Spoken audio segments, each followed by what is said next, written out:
Hey, it's Paul with Tacoma Dodge and Ram Work Trucks. We're showing you the factory DOT bag here.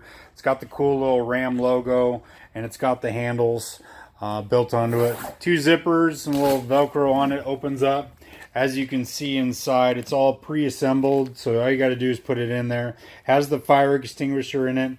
In the case here, you have the nice reflector triangles for any emergency roadside stops that you didn't have planned. You also have your flags here for your emergency situations, and as well as a little mounting hardware there in case you want to mount the fire extinguisher.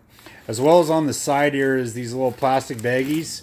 They include all your fuses. That way, if you do have an emergency pit stop or something like that, you don't have to run to the nearest Ram dealer to pick up any replacement fuses that come with that DOT bag.